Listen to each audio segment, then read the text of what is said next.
Hello there and welcome back to the channel. This is Mel's Gaming here with another The Hunter Call of the Wild video. Now today's video is going to be a selection of highlight clips from the past few days, starting off here on Rancho del Oro multiplayer where I have another albino hen pheasant in my sights. Now, I actually opted to take this one off the ground with the 22 because I had seen this individual hen earlier, and when I tried to get her with the shotgun, she completely disappeared off into thick brush where I just couldn't get to her. And then basically, I waited a little bit for her to come back to her zone, and when I saw her, I thought it would just be easier to take her with the 22. Completely missed the first shot, but got her on the second. But of course, you will get a grounded score if you do hit a pheasant on the ground, but with a hen pheasant like this, it really doesn't matter. That's only really important when it comes to big golds or diamonds, really. So was just very happy to get another rare pheasant for the collection. And this leads really nicely into the second clip, which is also of a pheasant. I was in a multiplayer session looking for stuff along that bottom road hotspot that everyone basically knows about on Rancho. It is just an amazing spot for antelope, jackrabbit, bighorn, mule deer, pheasants, coyotes. It's just absolutely fantastic. And as I was walking along, I spotted a level 3 pheasant, and he went alert and then just ran and then took off before I got any chance to get close to him.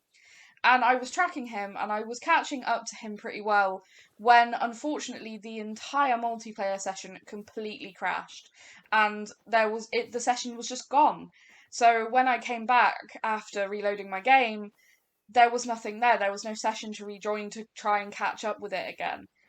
But thankfully, after a few minutes, the initial host did reload the map up into multiplayer, and that meant that I could go back in and actually go back to the point where I had initially spotted him in a feed zone and actually get a good stalk on him before he was going to go anywhere. Now, it feels weird stalking a pheasant. It just doesn't feel like the way I'm used to hunting them because the way I normally do it is to spook them, watch them go defensive, and head into brush where they'll normally lie down until you actually go and sort of spook them again from within that brush. But a couple of times now, I've had individual birds like these level 3s that have been a bit more wise to that, and they will just spook immediately and take off. So that's always something to be aware of if you do see a level 3 pheasant, is that they might do that. So I managed to crawl into within a few metres of him here, about 40-ish metres along the ground, and I knew then that I would be able to get a shotgun shot at him if he did just start to fly immediately. So I got up, and he just started to run along the ground, and they're quite speedy little runners. But he then sort of stopped and then turned like he was going to head into some brush, and you can see he is in the defensive state rather than fleeing. And he ended up just walking along the ground, which if he had done this initially, I would have gotten him so much quicker. But eventually he did take off, and I popped him so well there with the 20 gauge. I was really proud of that shot. I'm not a very good shot with the shotgun, but he actually caught more than one pellet, which is, that's good for me when hunting pheasants. And I wasn't going to waste any time picking him up. He is a 20.40 diamond pheasant, and again, it is the common colour, which I really do like the commons. I think the commons are probably my favourite feather type for the pheasants that isn't a rare, and then the greys, and then the molting. But yeah, you can see that I hit him a few times, which meant he didn't go very far, unlike the last level 3 that I shot. But I was just so relieved that I managed to get this, because I actually got kicked from a session where I was tracking a grey that could have been a diamond just before that, so that was a really lucky find. Again on a Rancho del Oro multiplayer, it was nighttime and I went to hunt some peccaries, and I came across this little scene that you guys are going to see here of 4 peccaries that were stuck fleeing, and one of them just happened to be a level 5. And this is always a dilemma for me when something like this happens in multiplayer, because it's not like I can just leave and rejoin and hope that the animals are going to have become unstuck. There's nothing I can really do about it, and it wouldn't make sense to leave a max level animal when it is just stood in front of you like that.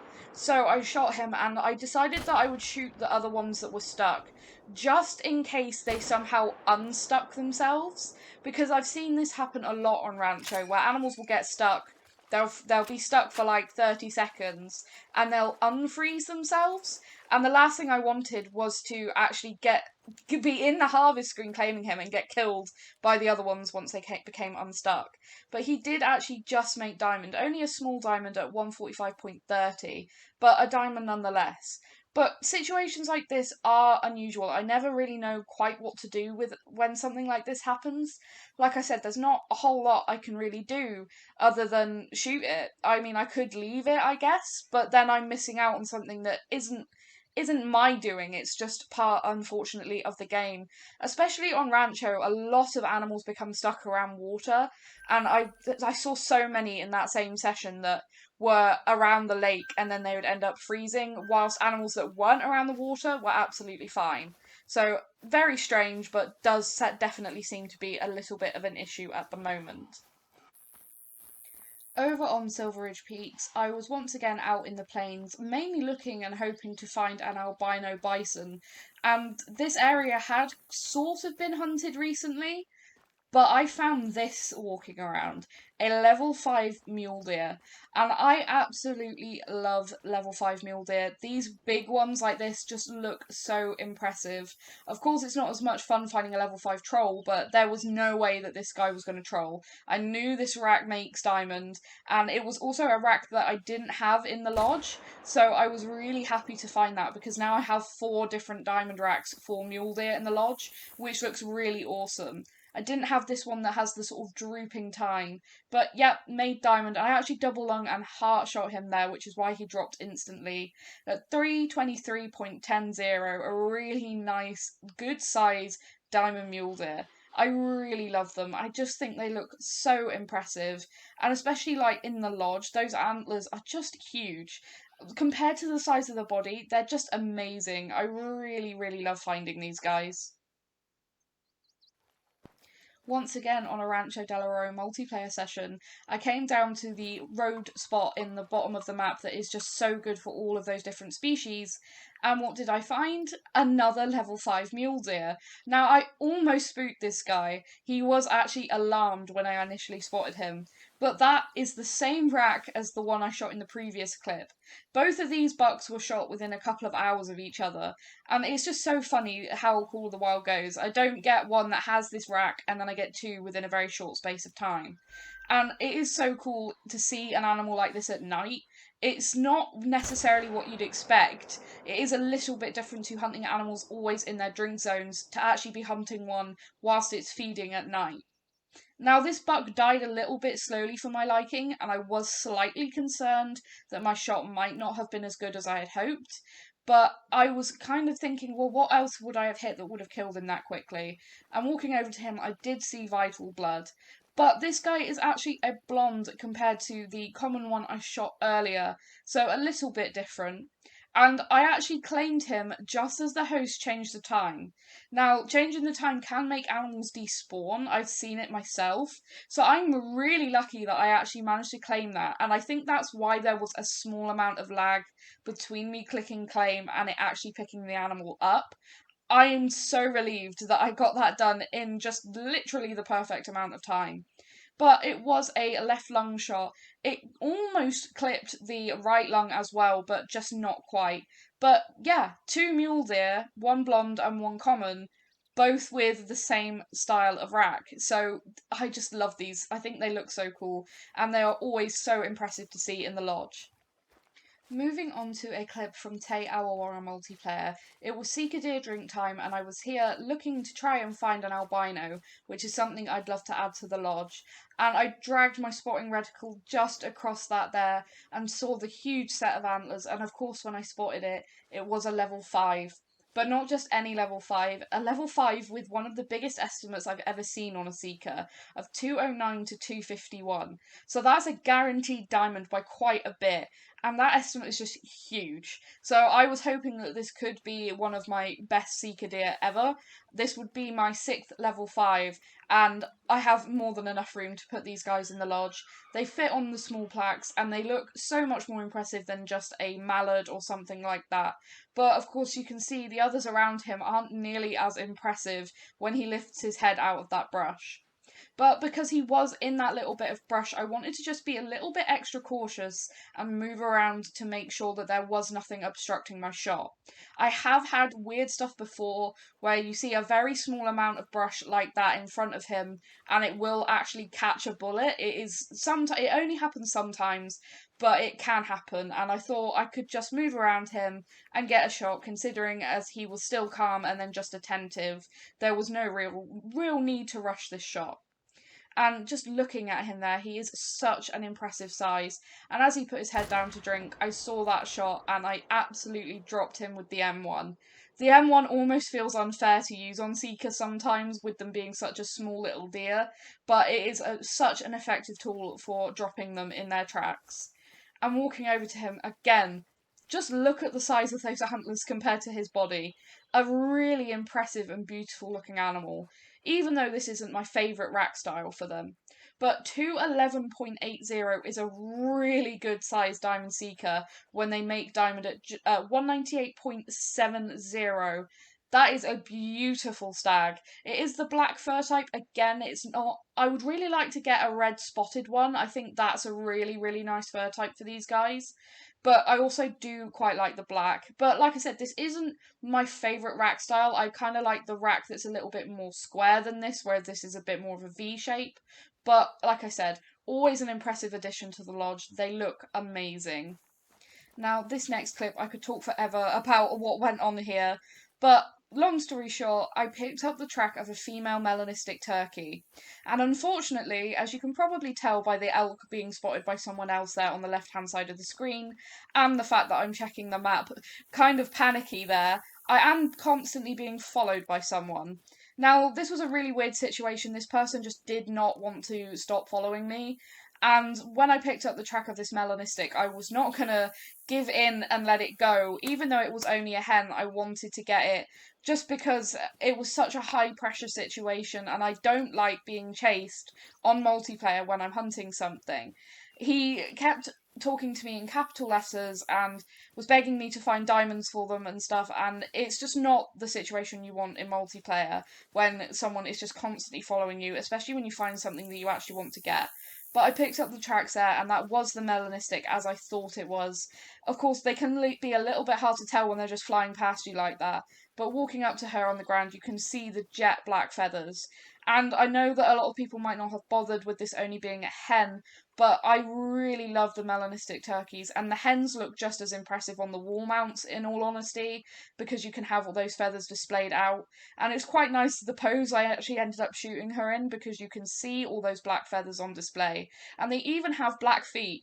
They are such a cool looking animal, and I was, like I said, really, really lucky to get her. And of course, as soon as I picked this one up, and I left the session immediately. I hate being followed on multiplayer, and unfortunately, it is part of multiplayer, and it's something that you can't always avoid. But once I'd got her, I was more than happy to leave. Moving on to a clip from Quattro Calina's multiplayer. I was here at this lake hoping to see a rare ibex or rare mouflon, but I spotted an absolutely giant set of horns amongst that group of mouflon across the lake. And of course, when I spotted him, he was a level 5. Now, it is the lighter common colour, which I actually like on the Mouflon. I don't know why, I just really like the lighter colour common. I think they're really, really pretty, and I'm always happy to find one of these in multiplayer. I have shot a few diamond Mouflon, but again, they're one of those animals that just look so impressive with those huge horns on a small little body that I'm always happy to shoot one.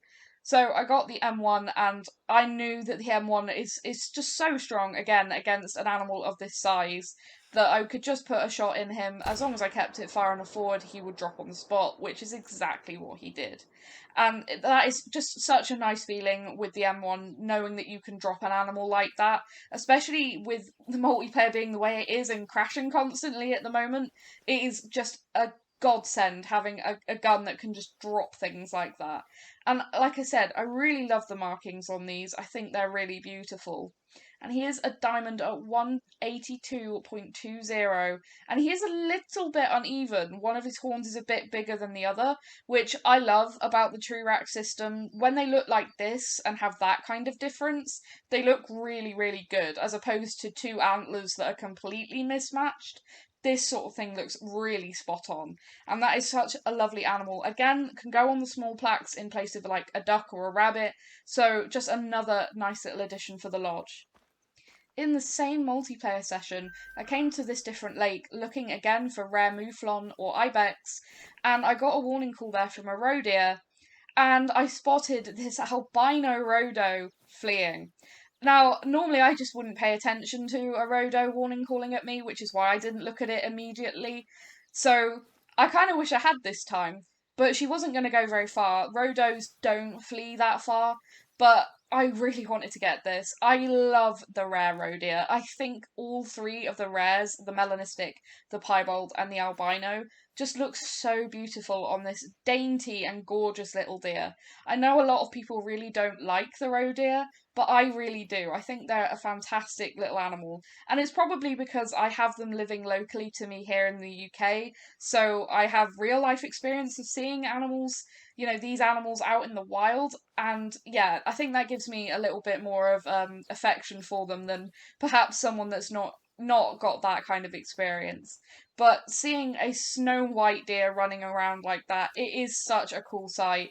And the dog actually helped me out here. You may notice he went into critical position, it said. So that told me that I needed to duck before I actually knew I needed to duck because this doe was alert. I then sort of crawled around, got up onto a rock, and this gave me a perfect vantage point to watch her come walking straight back in to where she had fled from. That is such a beautiful sight. Look at how it's like glowing white. How can you not love that sight? And I managed to pop her there beautifully in the lungs with the 243 with polymer tips, and she didn't go very far with a shot at that range. Absolutely gorgeous animal. And to get a diamond and then come and get a rare that I've really been wanting in the same session is awesome. And I don't mind that it's not a buck. Of course, a buck would be cool, but I don't mind at all. This is still going to look as good on a full body platform in my eyes. It's just not got antlers. So I know exactly where she's going in the lodge. That is gorgeous to me. I really love that. What a beautiful animal. Of course, no medal because it is a female and no score because it's a female, but that really doesn't matter. What matters is that rare fur that she's got. Absolutely stunning. I could say it all day.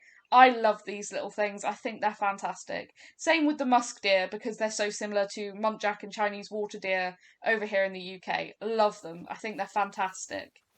And finally, back to Rancho del Arroyo multiplayer at night, again along that bottom road that is a hotspot.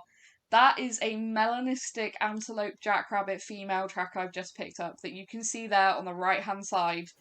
And I couldn't believe it when I picked up this track. This is an incredibly rare animal. The rare antelope jackrabbits, which are the melanistics and the albinos, are incredibly hard to find. And I couldn't believe I picked up one's track. I spent ages trying to work out which direction she'd gone in, and then as I came in this direction, I actually got the warning thump from an individual that I assumed must be part of her group. Now, tracking rabbits is fun. It's difficult because they only leave disturbed vegetation and droppings. Occasionally they'll leave a couple of little footprints, but very rarely. It's mainly disturbed vegetation and droppings. And I could see this little group of rabbits, and I just couldn't see her. And I could see these coyotes, and I just couldn't make out which one she was. Of course, with it being at night, this made everything so much more complicated. It was kind of cool though. Hunting a melanistic rabbit at night just feels cool to me. And the fact that I had to track it as well, and it's in multiplayer, the stress was unbelievable. And I was just watching through this grass, hoping that obviously one that looked jet black would jump out and stand out amongst the rest of the group. Because the last thing I wanted to do was shoot the wrong one, spook them, and then lose them in some kind of weird situation or the multiplayer crash or something like that. These coyotes kept stalking around, and I just kept looking. And I thought that I could see one that looked darker there than the rest. I wasn't spotting her directly to start off with because I was trying to actually see without the spotting outline whether it did look melanistic or not. When I spotted it, it was a female and it was the right weight, right level, everything to be the one I was looking at. and I was trying there to look and see if I could see any of the highlighted tracks still. But as it was hopping around, this just did look like a black rabbit. So I decided I'd spot one of the ones next to her just so that I could see the fur without the spotting outline. And sure enough, that is a jet black antelope jackrabbit female. That meant that I had the animal I needed to shoot in my sights. So as soon as I was comfortable, I took her there with the 22. And of course, they do that little jump animation once you hit them. And I was so relieved. This, like I said, it's like the melanistic peccary. It is so rare. I've only seen a few of these posted. They are so cool, and they're not completely black when you actually look at their fur. They have sort of brown highlights in there as well, but such a gorgeous model. I love the antelope jackrabbit. Definitely my favourite of the rabbit species. And next to pheasants, probably my favourite small game species. But there you go, a melanistic silver female rabbit, 3.4 scoring, but of course, again, that's not really the important bit. The important bit is that she's melanistic. Of course, a male's not going to look any different anyway for a jackrabbit, they'll just look exactly the same. So I am over the moon to have one of these. Now I've just got to try and find an albino so that I can have the pair. That is going to be it for this video, guys. I hope you've enjoyed it, and thank you so much for watching. It's been fun getting all of these, and hopefully there will be more to come very soon. Thank you so much again, and I'll see you guys in the next one.